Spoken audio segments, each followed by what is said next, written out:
Okay, so this is our Simono reading group. We're picking up from, sorry, I forgot to check the page number. I think it's 93 is what I said earlier.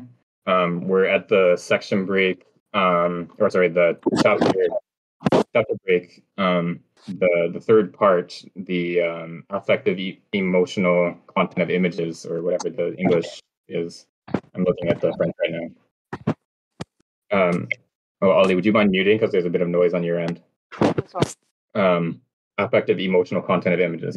So last couple of times we had looked at the Simondon has been arguing essentially against Gestalt psychology, and not in the sense that he is rejecting it, that he thinks it's bad or something. He thinks that it has made an essential contribution to psychology, but he thinks that it's sort of too limited in its so there's a principle in Gestalt psychology that's called the isomorphism principle, which holds that there's an isomorphism or a correspondence of structure between physical processes and experiential processes. And the sort of concrete realization of that is this idea that we, in our perception, we have a tendency to perceive forms that minimize a particular quantity.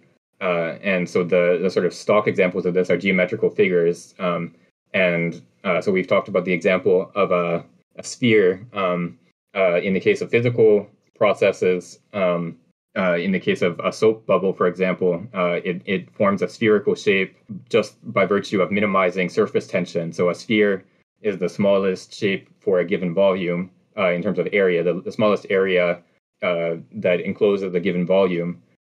So a soap bubble just takes on a spherical shape by minimizing surface tension. So the Gestalt psychologists held that in perception, we sort of find ourselves attracted to geometrical figures like a sphere or a circle or a triangle or whatever, because they minimize a kind of experiential tension in parallel, or in the same way that that physical shapes minimize physical properties. And Simondon has given a bunch of examples to show that these sort of simple geometrical figures are not really the good examples of these pregnant shapes, the shapes that draw our attention or that our experience is sort of oriented around.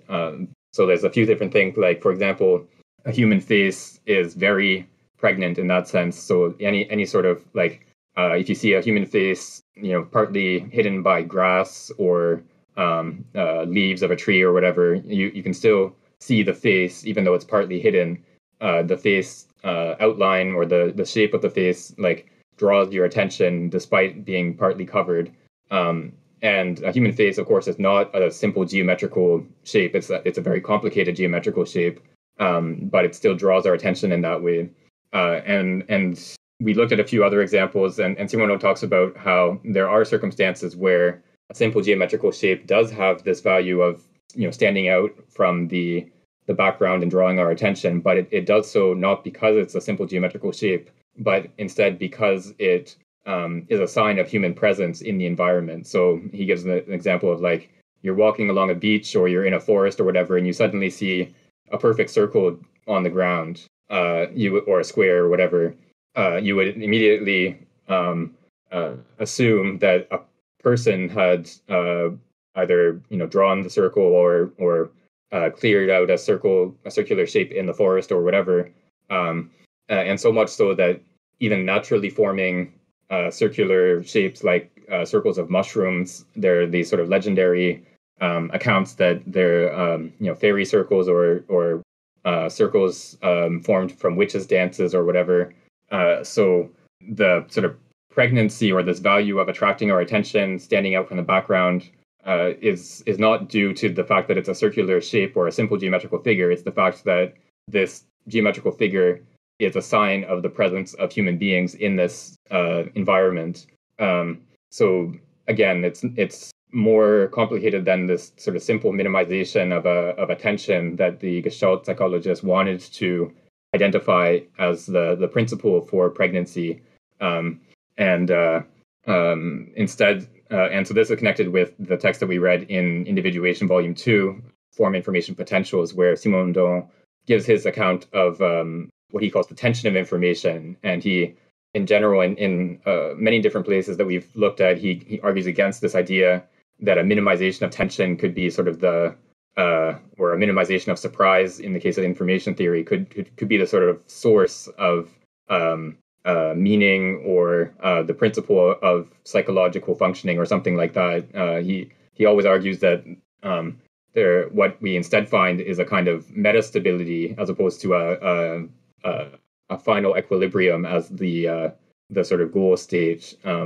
So metastability always preserves the possibility of future transformations as opposed to a final equilibrium in which all the potentials have been used up and there's no more potential for transformation. So that's sort of what we looked at last time. And now we're starting on part 3 of the book. So the parts of the book or of the lecture series correspond to the temporal division of the cycle of the image that he set out in the introduction. So we're starting on now the image, what he calls the a posteriori image. So this is the image after the perception or after the encounter with the object. And we'll see he's going to go through this moment of the cycle of the image. So this future after the encounter with the object.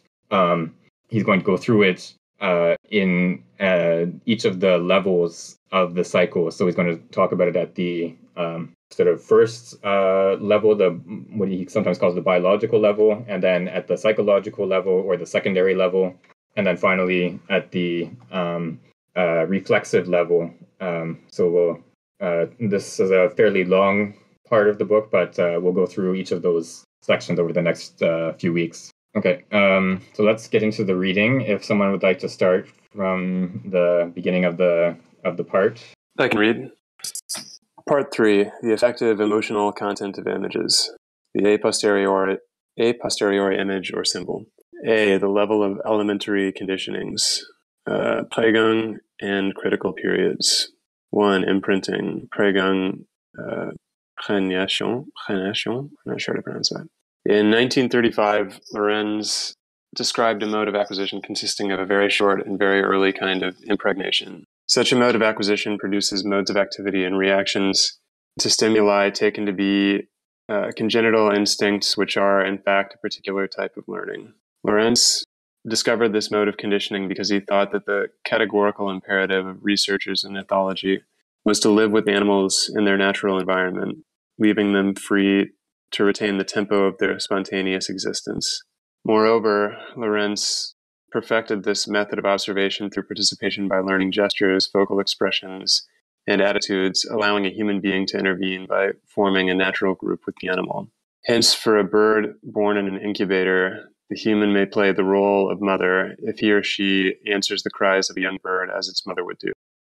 Lorenz studied the complete set of behaviors of a chick named Martina by learning the whirring of the chick's, quote, wee, wee, wee, wee, wee, wee, wee, quote, I'm here, where are you, unquote. It's whir, etc., and the various cries of the adult, quote, unquote, gang, gang, gang, gang, or, quote, unquote, gang, gang, gang, or, quote, unquote, ran. By thus instituting a very early relation between the young animal and the observer, Lorenz noted that learning processes occur over a very short time, a certain number of hours or days after its birth. A young bird, gray goose or duck, is imprinted with the image of its parent being, whether its natural parent or an adopted parent, a human animal or an animal of another species. To achieve this, a certain number of signals and responses are required. Imprinting occurs, or at least takes hold, within a regime of exchanges between the young and its surroundings. Accordingly, a chick may start by following a dog, yet soon abandon this adopted parent that does not answer its characteristic signals, while a relation with the nurturing human parent can become lasting if the human has learned to respond according to the semantics of the species. I guess I'll read the next paragraph. These observations are far from isolated and may be associated with several categories of facts, whether among animals or humans. It has been noticed, in particular, that the parasitic varieties of the cuckoo species, laying their eggs in the nests of other species, are endowed with the capacity of recognizing their nurturing parents. The young cuckoo, once adult, is able to recognize the nest of its host species and, by preference, will lay eggs in the species' nest. Learning here amounts to a quote-unquote second nature, since the offspring of a cuckoo born in a warbler's nest, for instance, will go on laying eggs in warblers' nests. Without making hypotheses on representation among birds, we can say that, practically speaking, being born in a given milieu allows the recognition of this milieu through certain characteristic stimuli and generates a tendency to choose this milieu over others. Among humans, observed cases of wild children have shown their predilection for food, for instance, raw meat they had to eat among their nurturing parents. These are remarkable facts because they appear to be an interference of the non-human and the human, and have drawn attention to the irreversibility of such fundamental learning. Yet a great number of other learning processes that seem to be traits of character and innate characteristics of personality are probably also forms of learning acquired early on. Food habits, habitat preference, and perhaps reactions of sympathy or antipathy to persons having a specific look corresponding to a specific image. Defense or sympathy reactions may bear the determining mark of early and irreversible learning experiences, as much as food preferences or other choice reactions. Learning processes are not solely representational or motor. They imply an association between modalities of comportment and a characteristic set of stimuli coming from the milieu having a determinate valence. Yeah, so these examples of the imprinting on the young bird, or, well, I guess the young bird in case of the sort of parent substitute, or the cuckoo recognizing the nest. These are instances of this like a posteriori image, or the image after its encounter, sort of going on to modify behavior even though it's no longer present.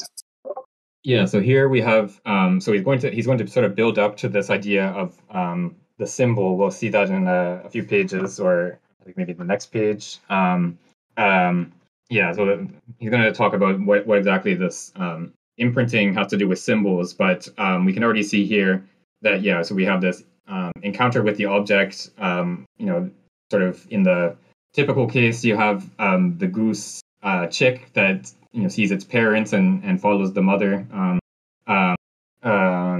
But in sort of less typical cases, it can be other animals, a human, whatever. But so then it has this sort of initial experience, this initial encounter with this parent object, and then afterwards, its behavior is oriented around this image of this is what my parent is, and so this is sort of this image is a sort of pool around which its behavior is structured after that first encounter. And that's Laurent is an interesting guy. His books, he has several very readable sort of popularizations about ethology, so he sort of pioneered this idea of studying animals not in a laboratory setting. So sort of the typical like rats in a maze kind of setting, but instead having so it's not exactly natural, because what he did actually was to keep all these different animals in his house. So he has some funny stories about like having a flock of geese living in your house, and how that works out. Not too well is the short version. So he would live with these animals and develop a social relation with them. So he sort of incorporates himself into the group. Geese have a certain social structure, and he, by learning the different sounds and gestures and so on, he's able to incorporate himself into this social structure, and that allows him to interact with these animals in a much more natural setting, even though it's not like sort of wild or like completely natural. It's much more natural, or it allows the geese to, or the other animals to express their behavior in a much more free way than they would in a lab setting where they have to navigate a maze or press a lever or whatever. So this sort of method is something that Lorenz was one of the first people to apply. And what he identified here, and that Simondon was talking about, this imprinting. So this is, I think, pretty well known now, but was a sort of a new development in the 1930s. so yeah, many animals, especially most famously certain birds, they in the first minutes or hours after they hatch or are born, they sort of identify something as a parent or something as the entity to be followed.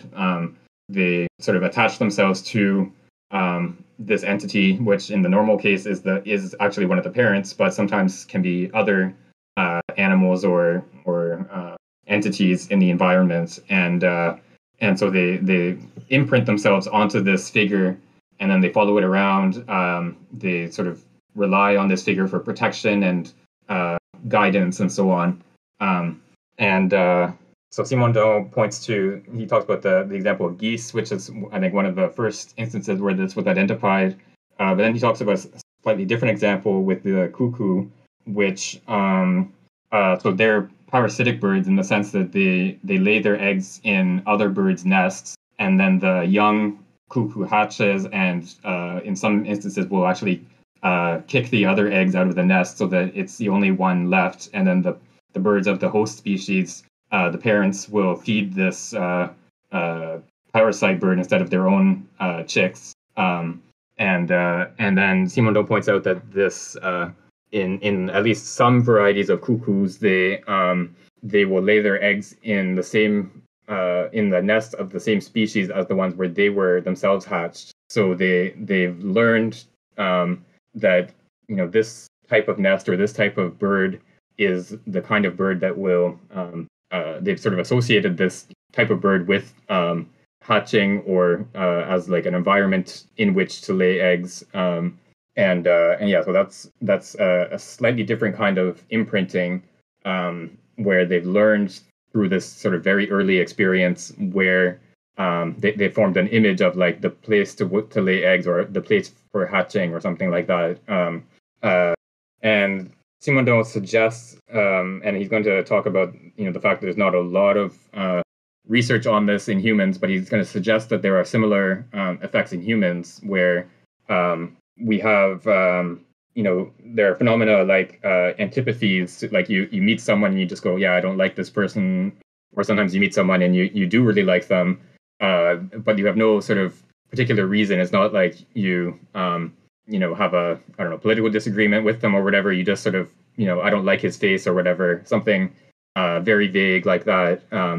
And Simondon suggests that this type of antipathy or sympathy that doesn't have a sort of concrete basis could be the result of this type of imprinting. So someone maybe resembles a person that I don't know, hurt you when you were a child, or that scared you, or did something that you didn't like when you were a child, and then without you even sort of realizing it as an adult, you meet someone that has a resemblance to this other figure, and that makes you not like that person without any real reason.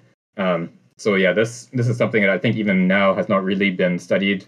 Like what connection adult or later aversion or sympathy towards a person might have towards with childhood experiences. That it would be very difficult to study that in a like systematic way, I think. But yeah, it seems likely that there are probably similar effects in humans, but it's much harder to investigate, partly because of like ethical considerations. Things that you can do in manipulating a human environment are obviously much more limited than you can with geese. But yeah, it's I think a good chance that we have similar phenomena at work in our psychological development as in the case of birds that have been well studied. Okay, let's go on to the next bit. If someone else could read up to the subsection break on the next page. I can read. If 61. Yeah, you can go ahead. Yeah. I can do. So should I read from these observations, right? No, the next one. We can even go further. I can even go further. According to some research, it appears that choice reactions to configurations of a milieu occasion not only individual learning processes, but hereditary conditionings transmissible to offspring. American researchers have captured rodents of the same species in the wild trellis environment and in a forest. They were then raised in a laboratory under identical conditions. The offspring of both groups were then led to an experimental apparatus with a tunnel opening onto the boundary between two environments, one with and the other without trees, the subject having the possibility of opting for either. Among offspring from the forest environment, the proportion of those opting for the same environment as their parents was higher than those that did not. Of course, this general experiment does not allow us to say where these transmitted principles of choice might be located. It could be, for instance, an organic disposition and an even development of adrenal glands, altering the regime of needs, thermal equilibrium, or light sensitivity, and the differential choice may result from a search for a preferendum. However, the fact remains the balance of various stimuli configurations may be altered by early individual learning experiences, and perhaps in some cases through transmitted hereditary experience. Indeed, the supportive information in organisms may not be exclusive cerebral,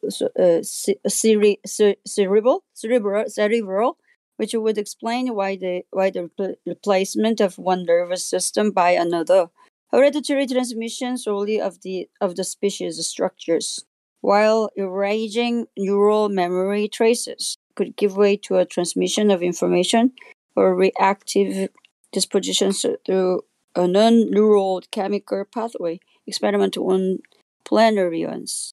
Reactive modalities of the affective emotional type, which play such a large role in choices, define and fix the valence of images, which are one of the basis of organization of comportment. Better stop here, right? Yeah, that's a good place to stop. Thanks. You're welcome.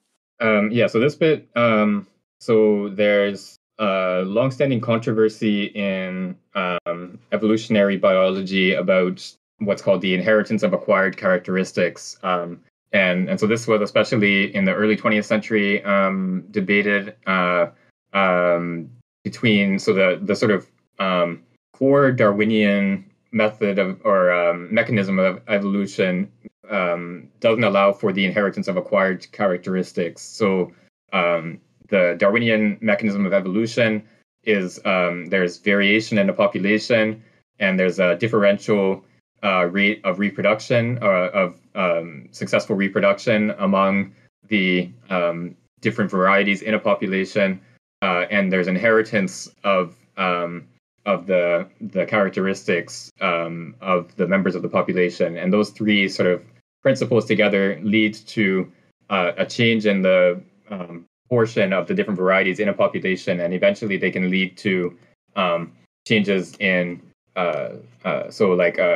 for example, a species of animal that has a certain size may, over many generations, may grow or get smaller based on evolutionary pressures that make it advantageous to be bigger or smaller depending on what the environment is. And so this whole mechanism doesn't involve any inheritance of acquired characteristics. So there's nothing in the life history of an individual organism that is transmitted to the organism's descendants. It's only the genetic or hereditary factor that brings about the development of that organism, and then the properties that the developed organism has determine whether it's successful in reproducing or not, and then those properties are inherited by the offspring.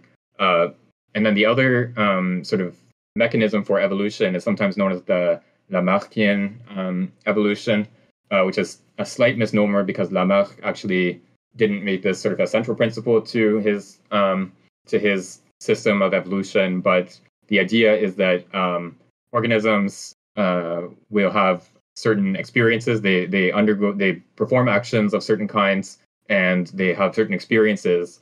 And this leads to changes in their body. So, like, you can think of, for example, if you lift weights, your muscles get bigger. That's a sort of acquired characteristic over your life history. and the idea that at least in some circumstances, these acquired characteristics can be inherited from one generation to the next. And so this was, whether there was such a thing as acquired characteristics was very heavily debated in the early 20th century. And it's interesting also because Darwin himself was not very, I guess, dogmatic or principled on this topic. Like he, in later editions of The Origin of Species, he did allow for inheritance of acquired characteristics. So he didn't think that the sort of classic Darwinian mechanism was the only mechanism of evolution. But over the course of the 20th century, most biologists rejected the notion of inheritance of acquired characteristics. But then more recently, there's been, I think, more complicated. The story has gotten more complicated because there's epigenetic processes as well as, so we inherit genetic material, but we also inherit sort of patterns of which genes are activated at which times and under which conditions. There does seem to be, and this is something I don't know well, but there's epigenetic inheritance that does allow for the possibility of inheritance of acquired characteristics under certain circumstances, but probably not in sort of all of the circumstances that in the early 20th century were suggested as being instances of inheritance of acquired characteristics. It's much more complicated today than it was in the early 20th century, but Simondon was writing at a time where I think the sort of consensus around the Darwinian mechanism of evolution was not 100% settled. So he's still, I think, open to this idea that there could be inheritance of acquired characteristics. But the example, and he sort of recognizes this himself, but the example he talks about here with these rodents that select either the forest environment or the open environment, it doesn't really demonstrate the inheritance of acquired characteristics because the rodents that are captured in the forest environment may have some sort of difference from genetic difference from the ones that are captured in the open environment, and it's that genetic difference that would be inherited as opposed to an inheritance of a choice or an experience of those individual organisms. So it's often very difficult to sort of differentiate or to find conclusive evidence of inheritance of acquired characteristics. So the example Simondon gives doesn't really show what he suggests that it might show, and he recognizes that there are other possible explanations as well. So yeah, it's a sort of inconclusive example. So at the end of the what Simondon wants to say here is like interaction with milieu decides the finer attributes of being. It's kind of like the extension of or application of his idea of psychic individuation, isn't it? Nope. Yeah, I think we can make connections with the part on psychic individuation in Individuation, the book. We're going to see a little bit later what use he's going to make of the notion of milieu and the symbol. We'll see that in a few pages. Because this notion of the symbol is always associated with the milieu for Simondon. The individual and the milieu form this symbolic relation to each other, which we'll talk about in a few pages. I think the idea here, the reason why he's interested in the possibility of the inheritance of acquired characteristics is that he wants to show that learning, so this imprinting, for example, and similar processes of learning can structure the organism after the encounter with the object, so that the whole sort of behavioral repertoire of a particular organism is reoriented or is sort of structured around this image of whether it's the parent or the food source or whatever other objects are important to that organism. So yeah, I think that's the idea here is just sort of to show how this encounter with the object can have I guess, reverberations throughout the lifespan of the organism and potentially beyond it into the life of its offspring as well. Okay, thank you. And before we go on to the next bit, though, another an interesting phenomenon that I think is relevant here, or maybe a slight tangent, but is connected to this question about inheritance of acquired characteristics, is what's called the Baldwin effect, named after an American psychologist, James Mark Baldwin, who he proposed a method or a mechanism by means of which what seems like the inheritance of acquired characteristics can actually happen through the Darwinian mechanism of evolution. And so the idea is that if you have a population of organisms that regularly have to learn a certain type of behavior, so like organisms that maybe have to learn what type of food to eat, this is a good food source or whatever, or they have to learn that this is a predator to avoid, anything like that. They regularly have to learn something. So there's going to be in this environment, assuming that this learning requirements to remain stable over many generations, is going to be an evolutionary pressure towards accelerating that learning. So if there's any sort of variation in the population in terms of how quickly they can learn that this is a predator or this is a good food source, the individual organisms who are capable of learning this property of the environment more quickly than others will have a better chance of survival and reproduction. And what this will mean over many generations is that the learning process will become shorter and shorter, and eventually it could become what we would describe as an innate reaction to stimulus. So if if we take a sort of hypothetical example of like monkeys that are subject to predation by eagles, for example, they will, there are monkeys that are in that situation in real life. So if they learn more and more quickly that eagles, the shape of an eagle flying above is something dangerous to hide from, eventually they might respond to the shape of an eagle flying overhead without ever having seen it before. They might hide from this experience without ever having seen it before, or without having seen other monkeys hide from an eagle or anything like that. So after many generations, this learning process will eventually have a zero time length or a zero repetition learning process.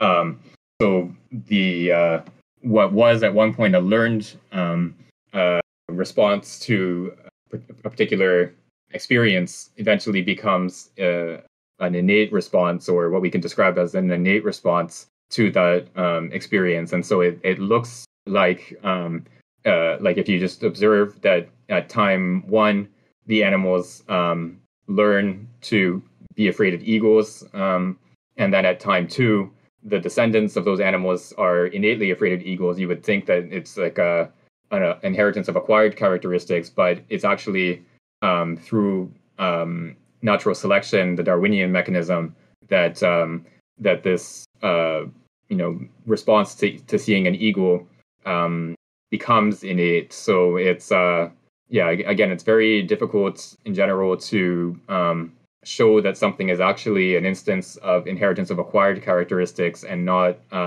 something like the Baldwin effect brought about through the mechanism of natural selection. Okay, let's go on to the next bit. 61, would you like to read? Yeah, sure. I guess it's my turn. Hold on. Okay, so to the human aspects of elementary conditionings. Psychoanalytical studies have insisted on the importance of the early experience of children around their mother, then educators, then broader circles. Moreover, the process of introjection, the imaginary incorporation of an object or a beloved or hated person within the subject's ego or superego, represents a lasting basis for effective emotional reactions in given situations. These are complete images introduced in the primary psychism, see Melanie Klein's studies, serving as models for the subject's choice and subsequent reactions.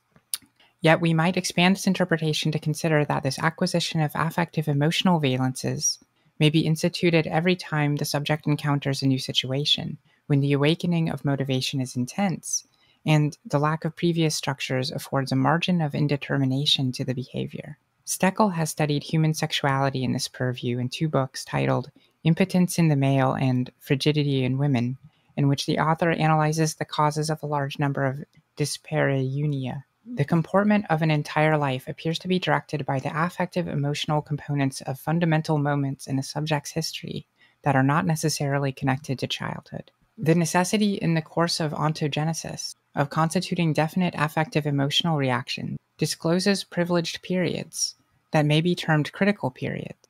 Hence, an abandoned child needs to constitute in himself the image of his mother at a given age, and when older, even if the child is well treated in his adopted family, he can continue to display features of a behavior, affective indifference, or constant testing of the affection of his circle, rendering adaptation difficult and often provoking rejection. What is lacking is a complete image of the mother that includes an affective emotional response to a definite grouping of images, attitudes, and perceptions offered by adults. But not all images concern human beings. They include also a primitive relation to object, and one social circle contains privileged objects as well as privileged beings like the mother. Right, so here we have the application of these ideas to the human case. We've seen a little bit in the previous sections about potential connections to human experience or human development. And so this, here Simondon was drawing on psychoanalytic studies, which,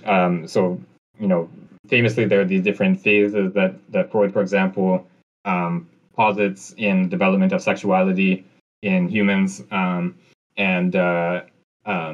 The suggestion here is that these phases or similar types of phases in human development of the development of affective life of human beings would have to do with there would be sort of necessary stimulus that has to go along with the phases of development. So in the same way that the goose chick has to receive a certain type of response from the mother object, likewise human children have to receive a certain response from the caregivers to develop a certain type of what we might call normal affective life. Some of the specific examples that he gives I think are probably not super convincing. I think a lot of this stuff about some of the psychoanalytic theories having to do with the relationship between a child and its parents, I think, are pretty outdated. There was at one point there was this account, the psychoanalytic account, that schizophrenia was a result of frigid mothers who didn't provide affection to their children, and that's been debunked. There's no connection between the behavior of the mother towards the child and schizophrenia. So some of these explanations that have to do with these sort of very specific correlations between the behavior of the parents and especially the mother and the affective development of the child are probably a lot harder to maintain than the early psychoanalytic authors argued for. So these are because human development is so complicated, it's I think never going to be easy to just say, oh yes, this sort of affective disposition is the result of experience X. There's always so many other experiences and chemical factors and so many other things that feed into the development of the affective life of an individual that it's going to be very difficult to say that there are these sort of direct, simple correlations between a particular experience and a certain structure of affective life. But there are things in sort of more extreme cases, so not what we might describe as normal development. There's this concept of intergenerational trauma. So it's been recognized that people who undergo traumatic experiences and who are not able to manage those experiences in a healthy way, that they might be suffering from PTSD, for example, they will also tend that the children of those people will sort of experience the consequences of that trauma. That the life experience of the child, of someone who has undergone a traumatic experience, can be affected by the parent's traumatic experience. So it's not a inheritance of acquired characteristics. It's just that the parenting style and the relationship between the parent and the child will be affected by the trauma that the parent has undergone, and so the child will develop a particular form of affective life as a result of the parent's trauma that is a sort of effect, a second generation effect of the trauma that the parent has undergone. So this is the sort of instance of the type of phenomenon that Simondon was talking about here. So again, it's this. So it's not an imprinting experience, but you have this encounter. In this case, a very negative encounter with it can be another person or a car accident or whatever. You have this very negative experience, and the consequences of that experience can be felt not just by that person throughout the rest of their life, but also by their children. Being sort of transmitted by means of the parenting and the relationship between parent and child, and how that affects the child in their development later on. I'm wondering, like for babies, like they have some kind of blanket syndrome. I'm not sure, like if you also use that word. Like somebody refers to it as like lioness blanket. Like kids who have some kind of dolls or objects like they are fond of. So the last line, like not only being, but also kind of objects, privileged objects. Do they refer to as that kind of thing? Like, I mean, once the social circle against contains privileged objects as well as privileged beings like the mother.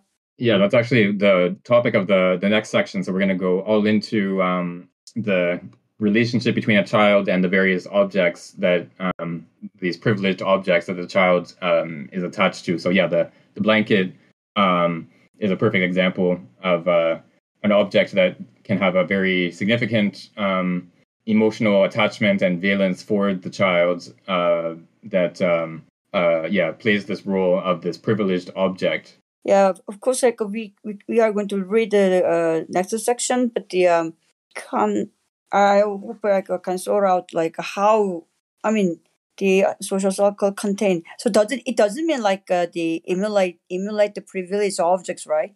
Like just like a contain privileged objects, not the emulate or copy or imitate the privileged objects, right? Yeah. So like the child, as the child is growing up, there are certain people that are especially important. In the normal case, it's the parents, but it can be other people that have this importance to the child in their development, and the relationship between the child and this person is one of the sort of structuring principles that the child's behavior is oriented around. But then there's also these objects like the blanket, for example, or and we're going to talk about toys in the next section. So particular objects, or it can be a pet as well that lives in the house. So animals, blankets, whatever, any particular toys. These things can be objects that have a privileged role, a particular special role for the child, that have this very strong emotional response associated with them, and that the image of this object, or like after the initial encounter with the object, this object plays the role of an image in that the child's behavior is oriented around this object. They might cry when the object is not there, for example, or something like that. So yeah, it's in that sense that the privileged object is part of the child's social circle. All right, thank you. So sorry, can I have one more question? Like, can I ask one more question?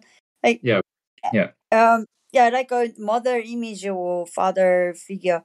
I mean, as far as I understand, until now, like what Simon says is like if children have a preference on, like something like they can imitate that kind of image, but at the same time, sometimes people emulate the behaviors or attitude of somebody they don't like. At the same time, have you ever seen that kind of things? Like if somebody doesn't like particular person's behavior, something like that, but at the end of the day, like somebody would find himself or herself like doing this almost a similar thing, like in everyday life. Yeah, so Simon doesn't really go into the like intricacies of imitation and how it can play out in the life of a child.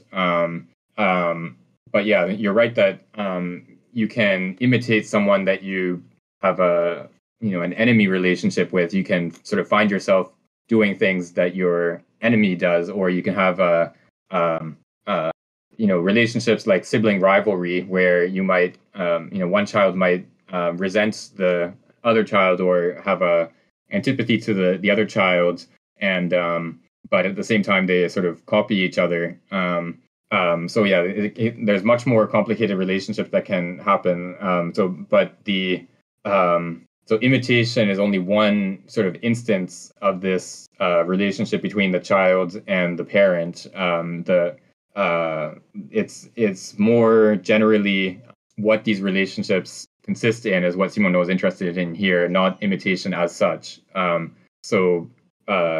Like he talks about the relationship between like an orphan or an abandoned child and the foster parents, and the way that it can get into this sort of vicious circle where the child is constantly sort of testing the affection of the foster parents, and this sort of constant testing sort of pushes the parents away, and that leads to the child feeling abandoned, and then even more motivated to test the affection of the parents or foster parents and so on. So it's this sort of vicious circle that can happen. So it's not, in that case, there's no imitation exactly, but the relationship between the child and the foster parents is structured through the fact that this, or according to Simondon's analysis here, it's structured by the fact that the child has not had the experience of parental affection at the sort of proper developmental time, where if they had that experience, they would have developed a more stable affective structure, and they wouldn't get into this vicious circle. So again, it's not imitation, but a different type of a more dynamic relationship between the child and the foster parents. Got it. So kind of it's more like intensity, right? Like not the preference or negative or positive, kind of like the how to say disposition, like coming feelings or attention, but the more like intensity, like how much like focusing on that. So intensity, I think, can be part of it. I think, so like in the case of these foster children, it could be that they have this maybe a heightened intensity of this need for certainty about the affection of the foster parents, whereas children who grow up in a stable household, maybe they have less sort of need to test the affection of the parent figure. They have like this confidence in the affection of the parents that these foster children don't have.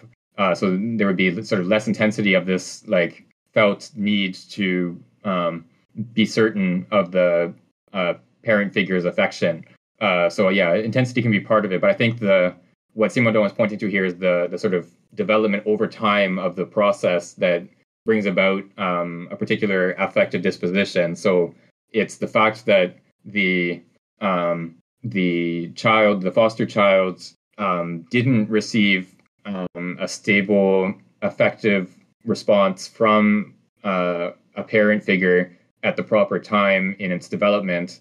This leads to this behavior that this constant testing of the affection of the foster parents, which has the effect of pushing the parents away and making this sort of stable affective relationship even harder to achieve. And so there's a sort of interaction between the child and the parent that brings about the formation of a particular structure, a particular emotional or affective structure of the child as it develops into an adult. So I mean, the specifics of the process that Simoneau describes, I think you can sort of contest if that's accurate or not.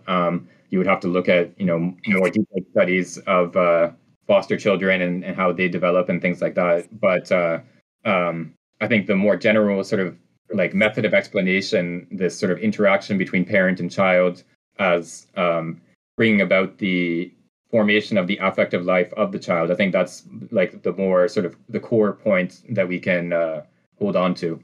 All right. Thank you. Okay, so let's go on to the next section. So I can read, let's see, this is a longer subsection here, so I'll read a page or so. We'll learn all about toys. Okay, subsection 3, images of the object. It is quite probable that early experiences do not sharply differentiate between the images of living beings, parents and peers, and objects. Later, though, a splitting takes place whereby images of the relation with living beings become separated from images representing the milieu as the basis for the gradual organization of the territory. Both ethology and psychoanalysis have emphasized phenomena of irreversible learning, devolving from the primitive relation to parents and other living beings. The other category, that of objects, has occasioned much less attention. Often it is approached only through symbolic linkage to the first. But we might wonder whether this is not a rather anthropocentric vision of various situations. Even in the case of humans, reality is probably less simple and less homogeneous. With regard to animals, the very precocious character of their relation to objects without direct connection to the parent is beyond doubt, at least for certain species. Among nest-dwelling birds, for instance, parents are the necessary intermediaries between the world and their chicks, who remain entirely dependent on them for food. The nest alone is a non-living reality with the status of object, while for non-nest-dwelling birds, the parent's valence is foremost that of a protector and guide. Food is sought and absorbed as soon as birth, the chick already having the sensorial adaptations and coordinated automatism of the action system that makes this activity autonomous, pecking, scratching the ground, or digging up insect nests among buzzards. The relation to the object is as primitive as the relationship to the socius, or to the parents. Finally, in some categories, the parent is absent or already dead, reptiles, insects, when the offspring is born. In all cases, imprinting concerns the milieu, and we can suppose that the election of privileged objects having the same valence as parents takes place in cases cited by Lorentz. Food is not the only type of function that can trigger imprinting that defines primordial images. Shelter is an equally primordial reality, since reactions of flight at the signals indicating the approach of a specific predator may be as precocious as those towards the search for food. This domain could open research towards a more general ethology, perhaps less interesting for a comparison with humans, but allowing the analysis of determining factors of the conduct of species that are lower on the ladder of living beings. For people, too, it is not only other humans that are real. A brilliant educator, Maria Montessori, has understood the importance of the direct relation between the child and objects. She has sought to compose a revelatory milieu of objects around the child because she believed that the child needs to encounter stable objects that can be manipulated and seized as much as it needs to encounter loving and generous human presences. The Casa dei Bambini is a milieu filled with objects that are stimulating, never misleading or deceitful, and which do not trigger negative affective emotional experiences. To borrow a metaphor from ornithology, we might say that Maria Montessori has sought not so much to make the child into an artificial nest dweller, or at least an artificially prolonged nest dweller. Rather, she placed within reach of the child objects that serve as key points within their material universe. Sinks that are not sized for adults, doorknobs that obey the force and prehensile capacity of young children, and horizontal switches that can be palm activated. Digital prehensile capacity comes later and lacks strength for a long time. Maria Montessori's pedagogy artfully grasps the physiology of perceptual motor functions of the child, allowing the child to organize his own territory of objects without having constant recourse to the adult as caregiver for dressing, washing, or bodily needs. The American civilization of the time, very open to objects and developing in a low-density country with little available personnel, widely welcomed the Montessori method.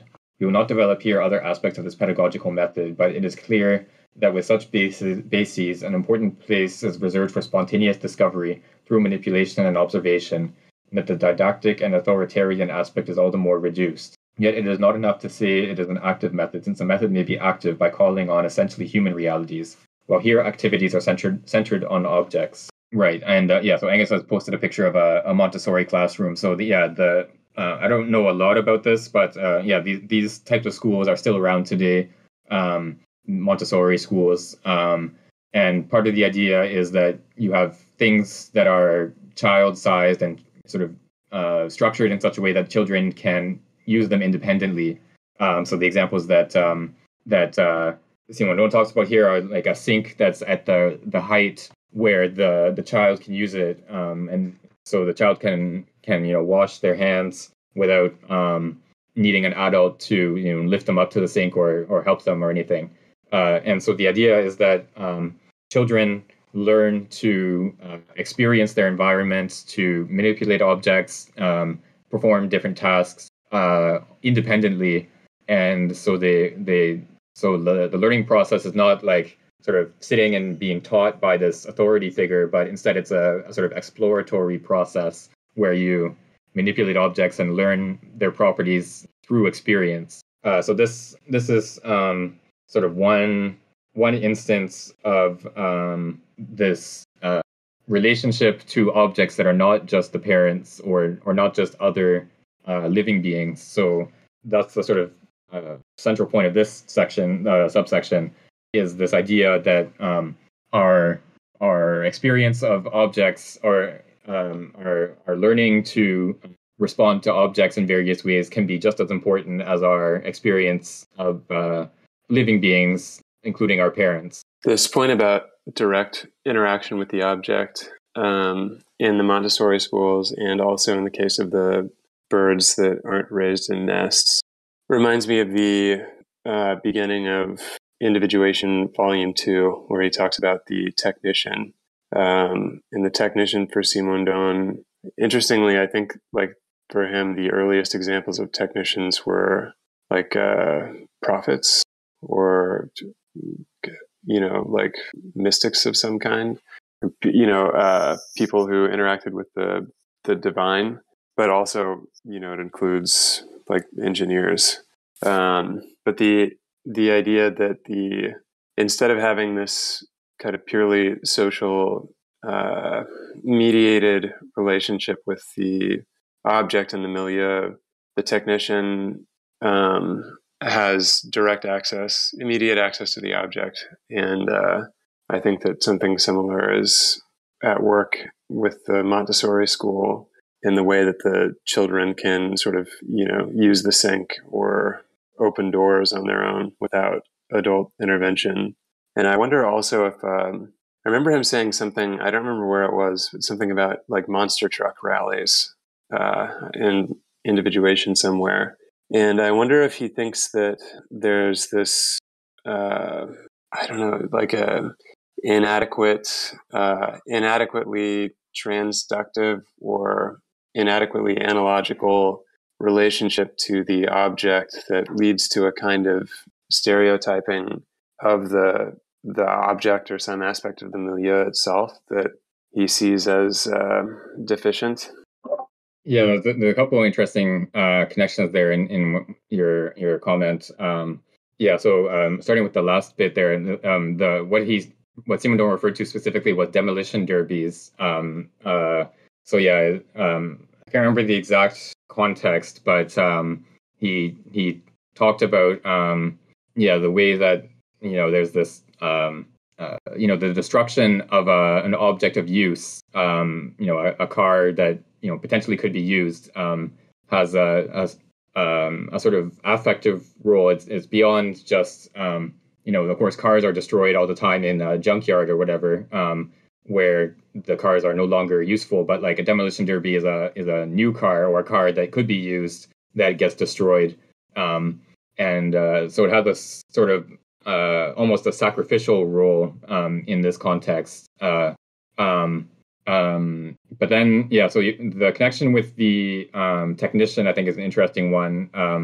And just, you mentioned the sort of prophetic role of the technician, and I think when we read that passage in Individuation, I think I mentioned the way that in a lot of various parts of Africa, metal workers were sort of in like pre-colonial times were like a sort of caste. You inherited the status of a metal worker, and they often lived like outside of the town or village in like a sort of separate community. And there was a sort of ritual aspect to metalworking, that that they were held to be very important, but also dangerous in certain respects.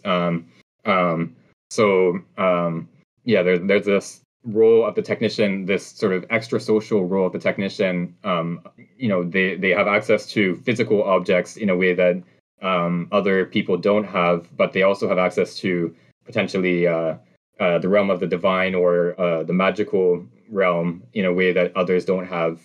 So it's this sort of extra social realm that they connect to, and I think we can connect this to this account of Montessori schools here that Simondon gives, and this relationship or this contrast between the nest dwelling birds and the like the word in French is for the other kind of birds, nidifuge, like nest fleeing birds.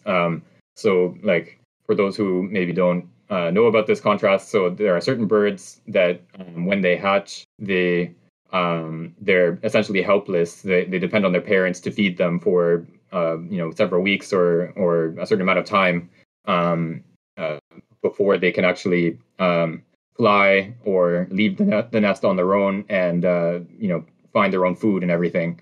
But there are other birds like chickens and geese, I believe, as well, that they essentially from the moment that they hatch, they're independent, or not independent, but they can walk around and gather food for themselves. They depend on the parents for protection and guidance and things like that, but they still sort of wander around semi-independently and can feed themselves.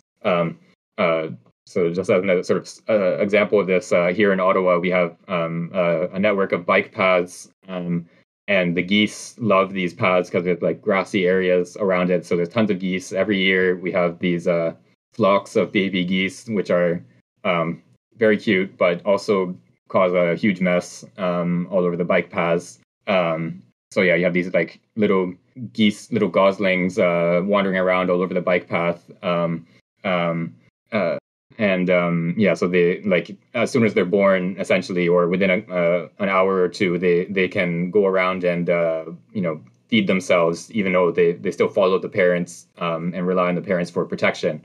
And so connecting this with the technician example, we can see like maybe the normal human beings or the average human being who is not a technician is a sort of nest-dwelling bird. They are dependent on others or on the social relationship. So most of us, our encounter with objects is always mediated by, you buy them at a store, you get them repaired by someone, or you buy a new one. Like most of the, like, I don't know, a dishwasher or a fridge or whatever, I have only the vaguest idea how they work. And if mine breaks, I have to get a new one or get someone to fix it for me. So these objects are, I only have access to these objects by mediation of a social relationship. Whereas the technician, the person who actually does understand how the fridge works and how to fix it, they have this unmediated access to the objects, and so they're more like the nest fleeing or the non-nest dwelling birds. They're the ones who sort of have independent access to something outside the social relationship. And yeah, so the Montessori school would allow for more people to develop something like this immediate relationship to objects and not only be dependent on the social relationship. Yeah, well, you were saying that about the point about the metal workers made me think of the part 3 of the mode of existence of technical objects, and how there's that initial division of the magical unity into technics and religion. But then Simondon talks about a possible future synthesis of the division. And I wonder how that's related to the connection, the fact that he points out that the technician can be a prophet, but can also be, like a mechanical engineer.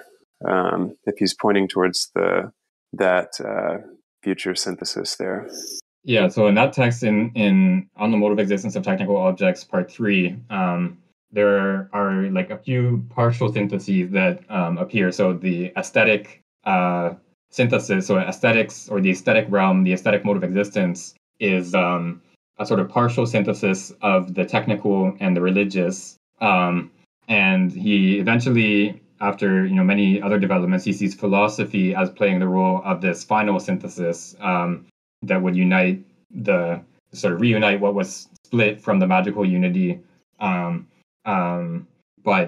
so it wouldn't just sort of return to this magical unity, but it would sort of contain all the structure that has been developed over the centuries after this magical unity has split.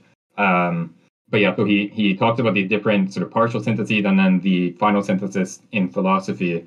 And I think, so the split between the sort of religious and the technical function, he articulates this in terms of the figure-ground distinction. So like in the initial magical unity, there's this sort of network of powerful points in space and powerful moments in time that are sort of linked up to each other. And what the technical object does is to sort of separate out the figure from the ground.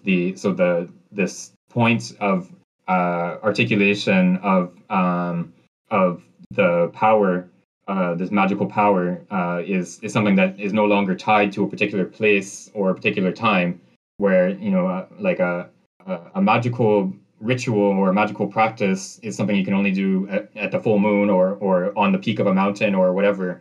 Whereas a technical production process of I don't know, making an arrow, for example, is something you can accomplish anywhere where you have the materials, and it doesn't matter when you do it. So this sort of detachment from the network of places and times is what is incarnated in the technical object, and it's this aspect that this is sort of half of what the technician, I think, exemplifies. So that's like the mechanical engineer side of what you were talking about. So the mechanical engineer can build a catapult or I don't know, a pulley or whatever, anywhere that they have the material. And we see this in ancient Greece, where these engineers sort of travel around to different cities and offer their services to different rulers. They're not tied to a particular setting. And Renaissance Italy, the same thing. You have these engineers who offer their services to different rulers. So this would be one side of the technician.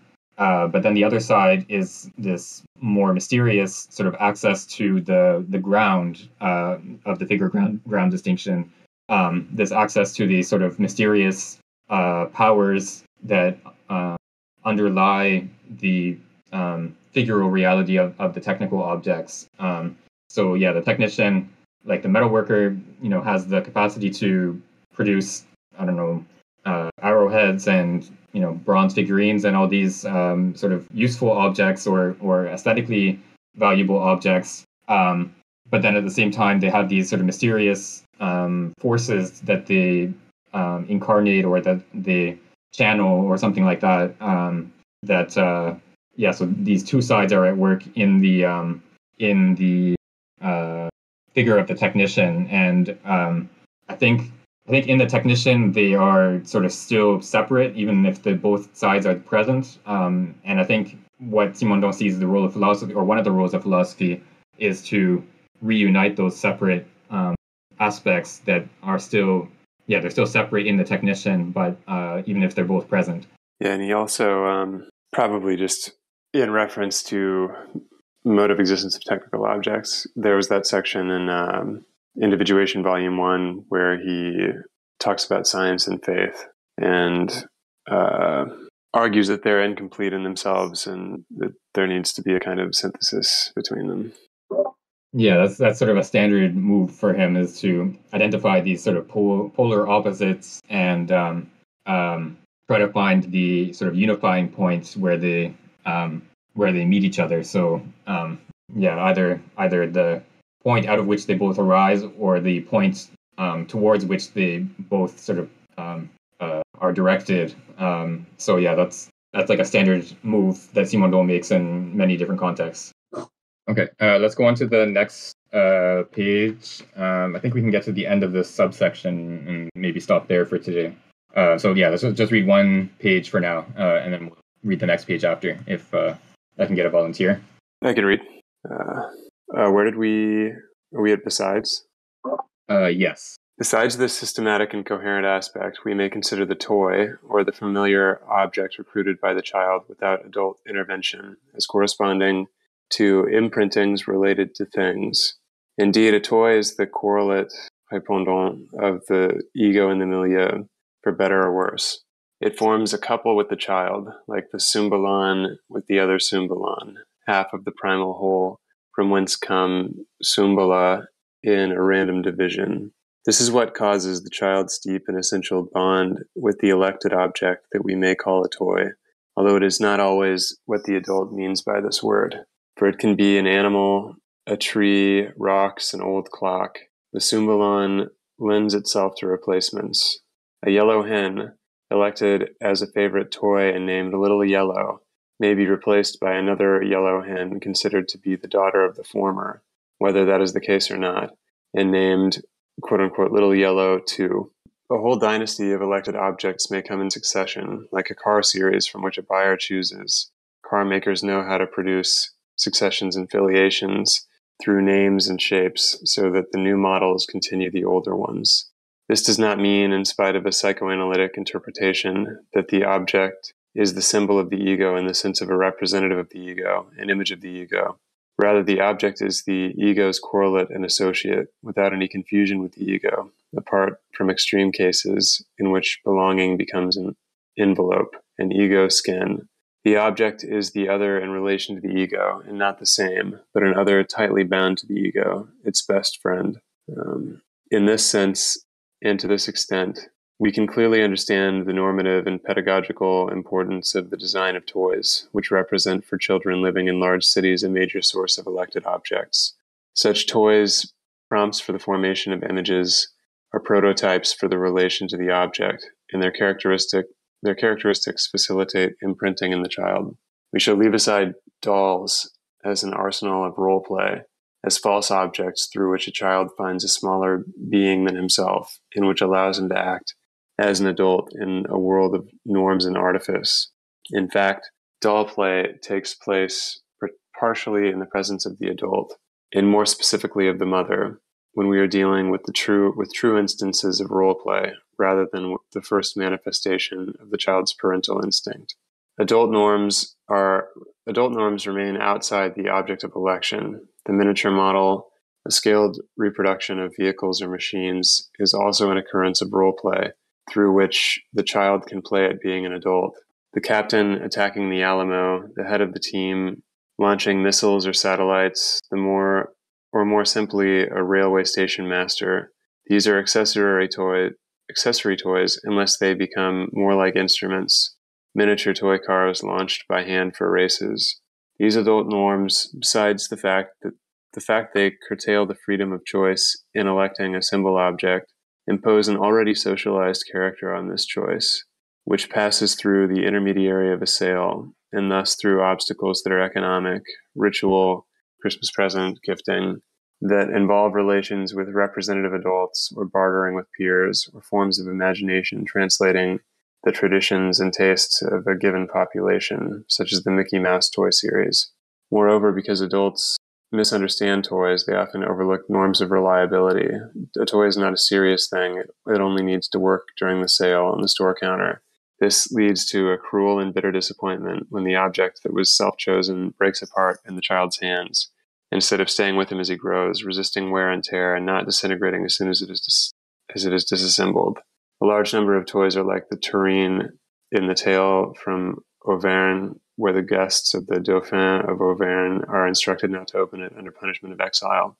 The symbol object, this perfect associate of the ego, must not be a reserve of secrets, a mysterious receptacle not to be opened, like the doors in Bluebeard's castle, for parents who never open the objects they themselves use, even when it would be helpful. I am not proposing an analysis of the impact on the child of the avatars of the toy once it has become a self-chosen object.